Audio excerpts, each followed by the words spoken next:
A new day begins in Balanga, Bataan, a 2-hour drive from the Philippine capital, Manila. Steeped in history, this city of 104,000 people was also witness to Typhoon Glenda, one of the most destructive storms in recent history.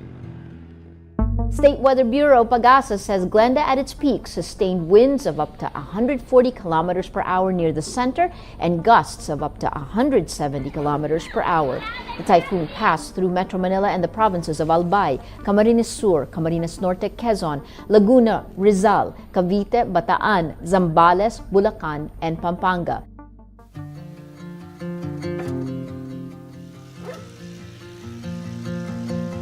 Alan Balbuena had already been working at the Balanga Wetland and Nature Park long before Glenda hit the city.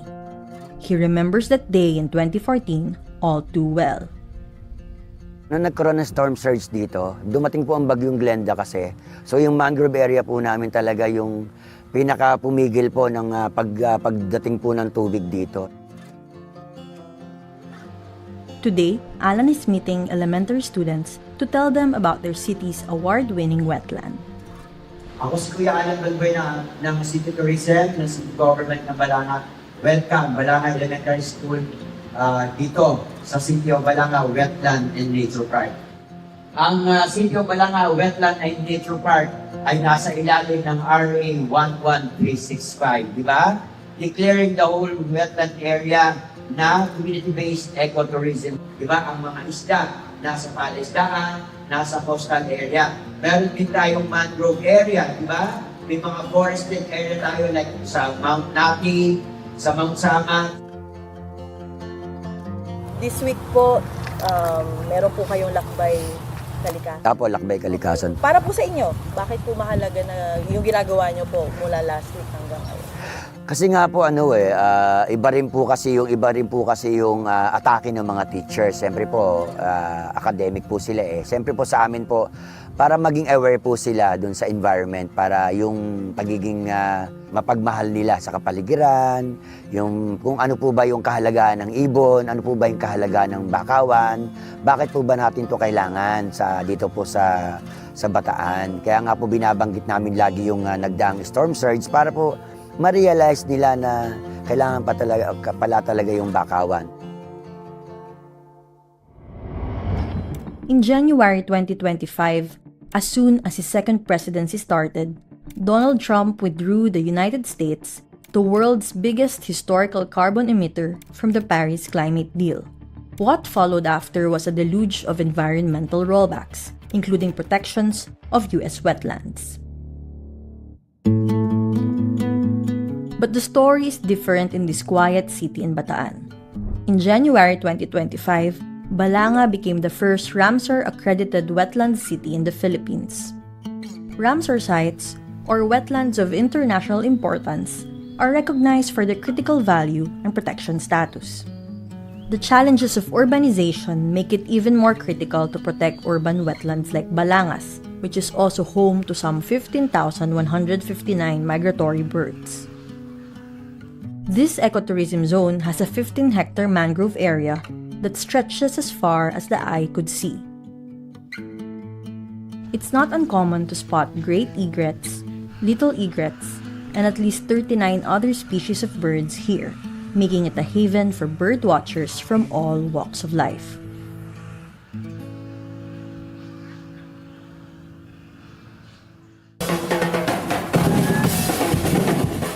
We are here in Balanga City, Bataan, which was recently recognized as the first Ramsar wetland city in the Philippines. Today, they are holding the Ibong Dayo Festival to recognize the important role of migratory birds in their community.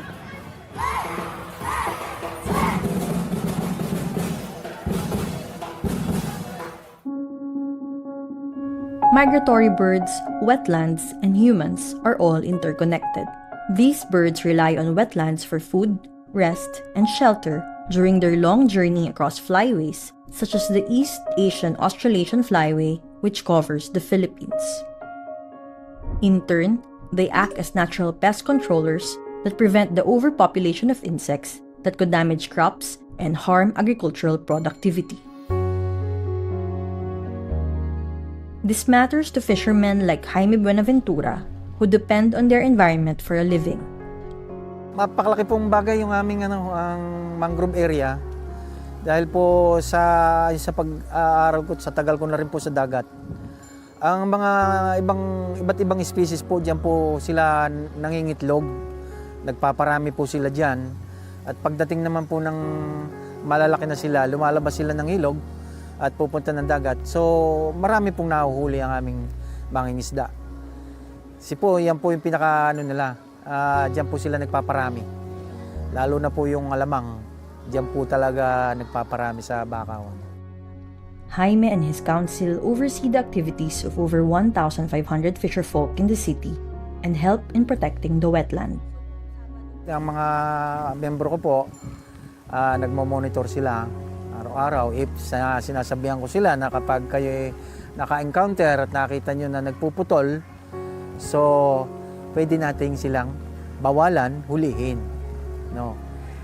Maganda nga po sana kung makikinig. Pero po, todo bantay po talaga kami.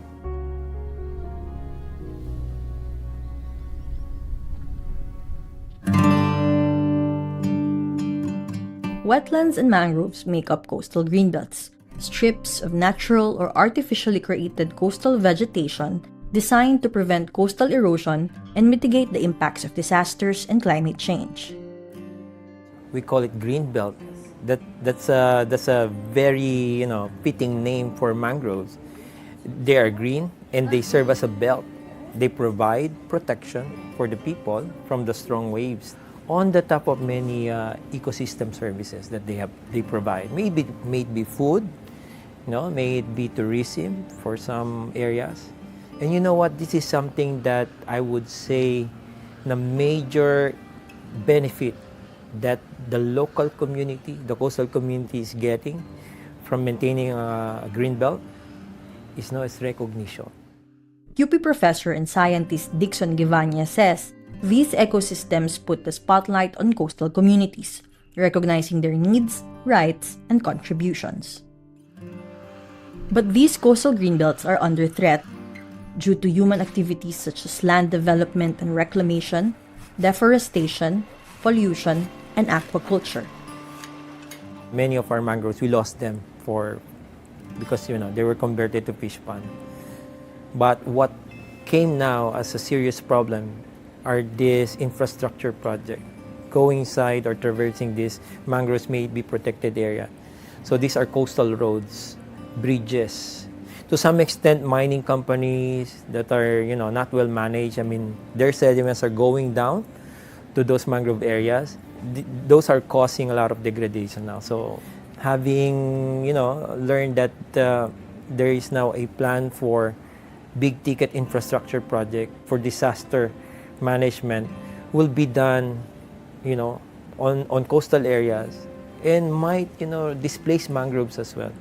So that should be carefully examined, lalo na yung mga design ng mga infrastructure project, where to put them that they will not damage or degrade the mangroves, or else we'll just be choosing between green and gray. To combat these, Bataan passed an ordinance establishing a network of local coastal greenbelt zones in the province in March 2025. The network includes the coastal towns of Balanga, Hermosa, Orani, Samal, Abukay, Mariveles, Pilar, Orion, and Limay. It seeks to protect 262.61 hectares of existing mangrove forests and rehabilitate 250.13 hectares of potential mangrove sites. Bataan joins a growing list of local governments with established coastal greenbelts.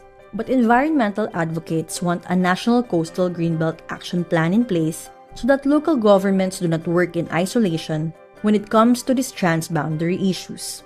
There's a lot of autonomy among municipalities, right, in coastal management. Because of the local government code, local governments are given a more or less free hand in the management of their coastal resources. We feel that the Coastal Greenbelt Bill or any policy around that can help direct local actions and local investments towards conserving mangroves and seagrass beds through this bill.